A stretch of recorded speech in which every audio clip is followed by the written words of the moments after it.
Hey, what's up, guys? It's Andrew from ProducerSociety.com. Today I'm going to show you how to make a sad trap beat with Garageband. I have the article here at ProducerSociety.com. So I lay out a 6-step process for making a simple sad beat. I do my best to run through everything, so make sure you check out the article. But I'm also going to show you how to do it with this video tutorial as well. So right away, I'm going to just talk about the chord progression, this is going to be the main thing that makes the beat sad. It's going to give it its tonal quality, that sad, cathartic vibe.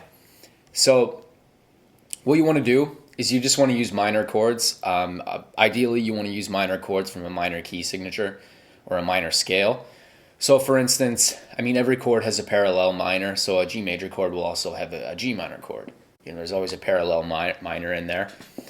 So here in the article, I lay out the chords of the minor scale. So you got your minor, half diminished, major or augmented, minor, minor, major, and then major again, or dominant seventh.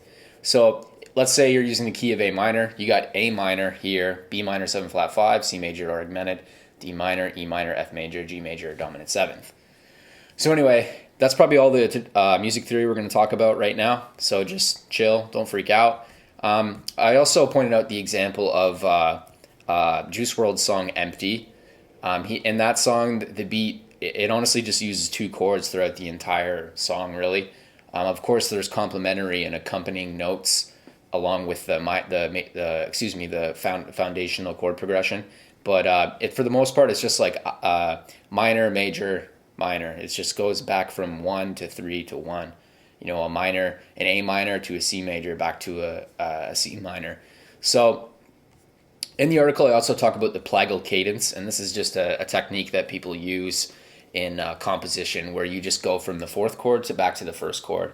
So in the case of a minor plagal cadence, you would start with you would have the major chord or a minor. A minor would make it even more minor sounding, and then you go up from, let's say, a D minor, which is the 4 chord, and then you go down to A major, which is the 1st chord, which is major. But anyway, that's all for the music theory. So yeah, the main thing is you just want to pick, Google minor scale in whatever key you want, and then just choose a few chords and kind of jam around with them on your musical typing or on your MIDI keyboard. So for instance, in this example that I made for this video, I just chose an A minor along with a C major 7.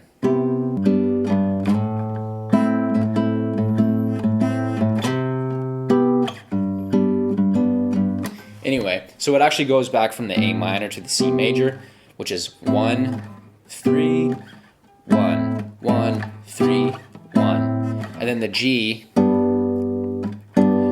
is the 7th degree of that minor scale, so it's actually 1, 3, 7, 1. So that's what really all you want to do is you just want to look up the chords of a particular scale and then just kind of jam around on them, and you'll figure out a minor chord progression to use. So anyway, so now that we got the melody hammered out, we're on step 1, right? We just made the progression. And then, so what you would want to do is you just record it now, right? So we're actually going to do that right now.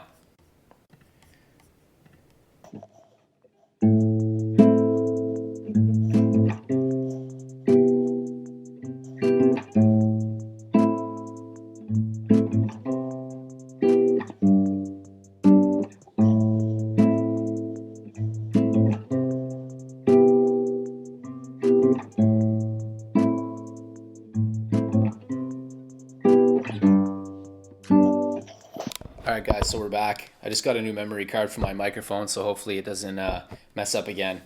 But anyway, so yeah, we just recorded the guitar part, right? So what we're going to do now is we're going to go back into Garageband, and we're just going to create as I said in the article, we're going to create just something to fill out the melody. So we're going to put this on right now. Let's play this.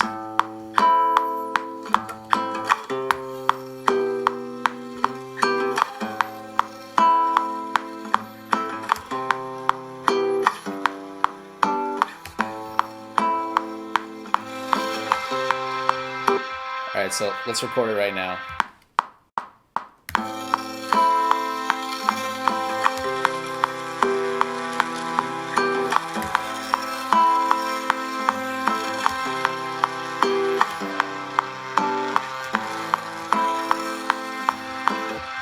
So anyway, that's basically the root note of the chords that we just played with the guitar.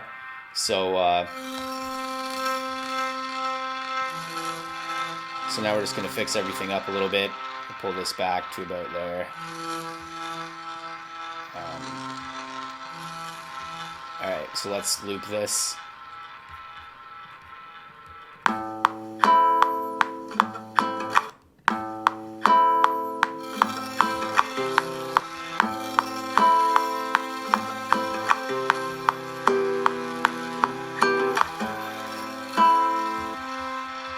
So yeah, as I said in the article, so you copy and paste it into a new software instrument, okay?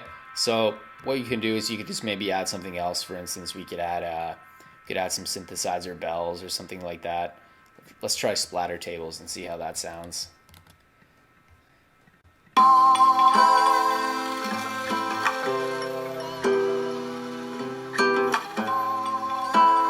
So yeah, so we've got the main melody created, right? So what we're gonna do now is we're gonna actually just gonna use a trap drum kit, and we're gonna use that to create some the rhythm section essentially.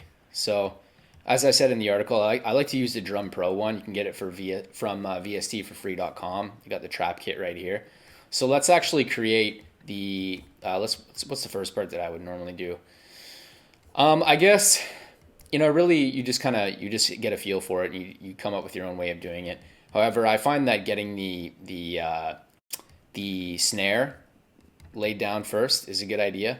So, for instance, in many trap beats, it's like the snare or the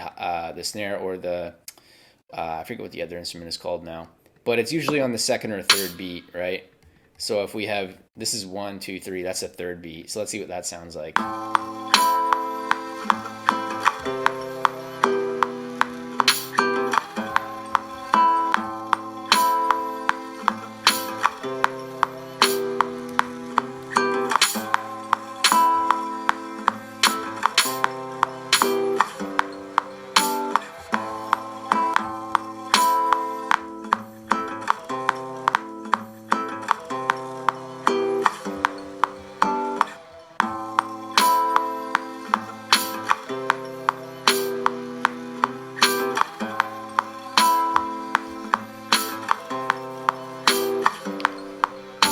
So yeah, as I said, or you could put it on the fourth beat of every measure.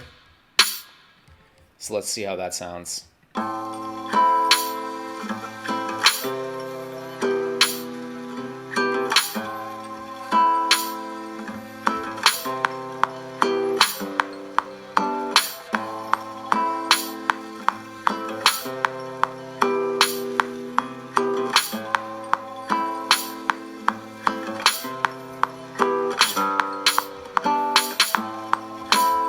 I actually like it on the third beat.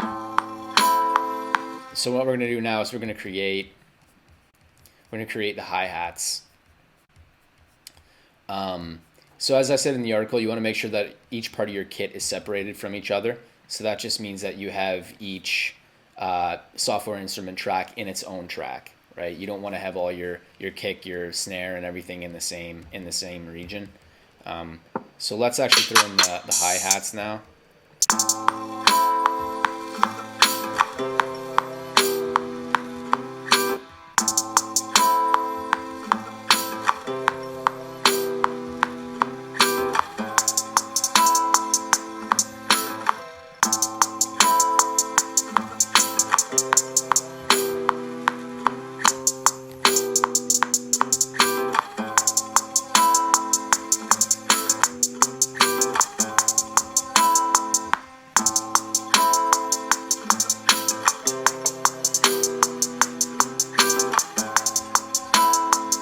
So there we go. Now we got somewhat of a hi-hat section now. Let's try this again now that I just changed those around.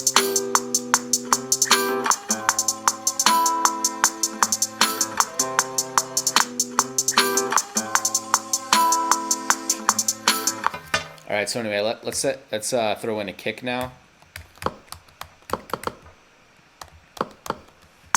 So for the kick, as I said in the article, I just kind of wing it, you know? So I just throw in a kick and just see whatever I can come up with. So let's do it right now.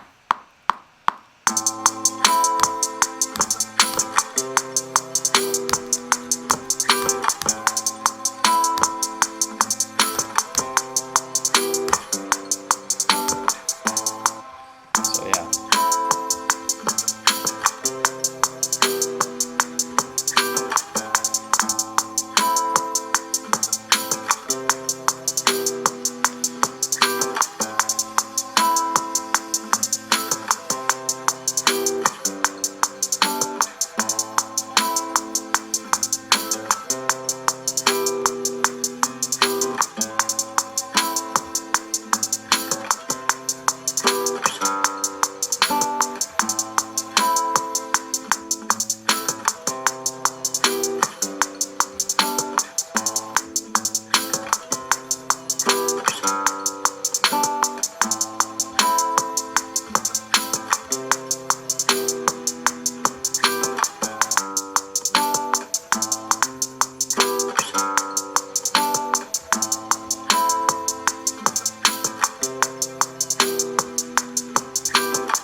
So anyway, now that we got this like basic beat made, and we have the hi-hat rolls and all that set up. So, you know, to do hi-hat rolls, you just go like this. Then you can adjust the velocity of some of them. So you just go down and put this like that. And we'll see how that sounds. So anyway, now we're just going to use the boutique 808s and just kind of like fill it out a little bit. We'll just add, what I like to do is you just take the kick notes and you go down like this, and let's say, then you just kind of figure out what sounds good, right? So we're gonna use a bass guitar. Where are you, bass? Fingerstyle bass.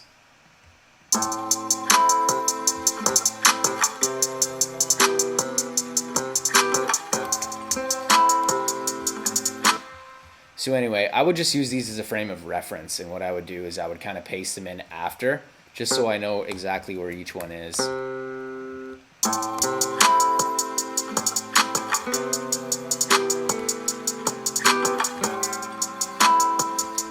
So let's just wing it, you know?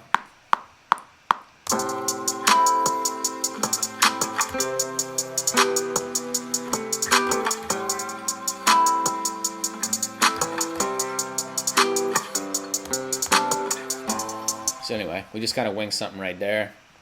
Let's pull that back like that. So anyway, now we've got something kind of set up, right? So what we're going to do now, so I'm just going to change this now to a to a boutique 808. I don't know why I can't talk today.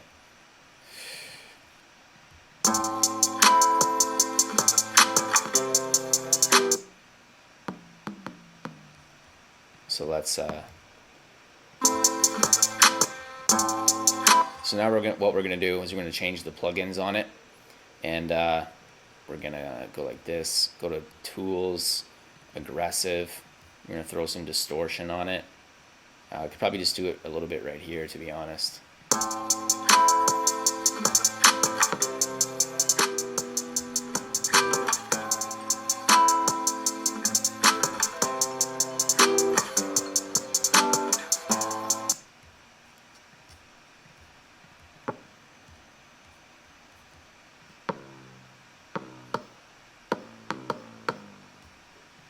Yeah, so what we're going to do is we're going to take these, as I said before, and then we're going to kind of copy and paste it into it like this. And the reason why we're doing that is it's going to give us an idea of where the kick is. So here, we got the notes right here, right?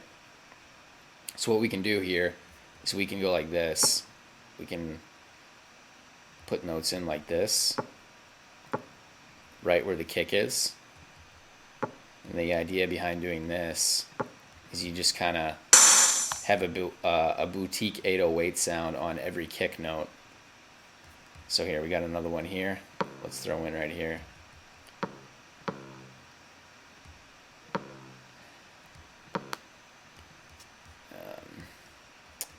So you don't always have to match up the boutique 808 and the kick. You can if you want to, but you certainly don't have to. So we got another one right here. Let's go like this. Match that all the way up to here. And then we're going to add another one right here. We're going to add one more right here.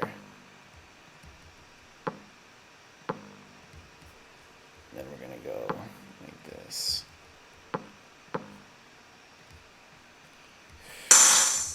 Anyway, so yeah, now we kind of got a boutique 808 that's going to match with the kick, right? So let's just let's play it back, see how it sounds.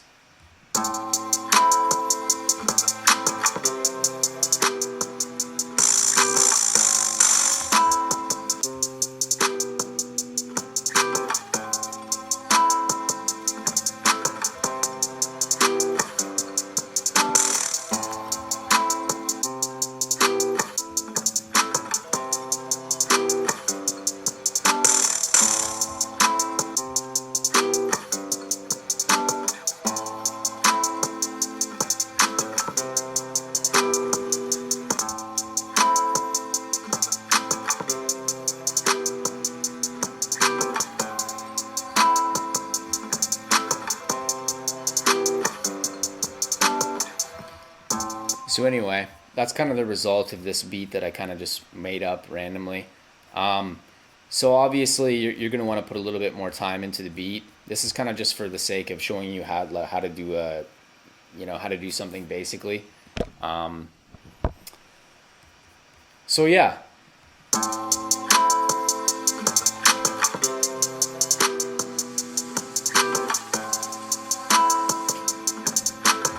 So really, you would just want to go back through it and actually make it sound good rather than rather than the one that I made. But anyway, I hope that kind of gives you an idea of what you can do. What else should I mention here? Yeah, you just want to go through and you just want to really mess around and just try to use these concepts, And if you use these concepts enough and these ideas, eventually you're going to come up with something that sounds pretty good. But anyway, I hope this was helpful to you. I guess I'll see you in the next video. All right, peace.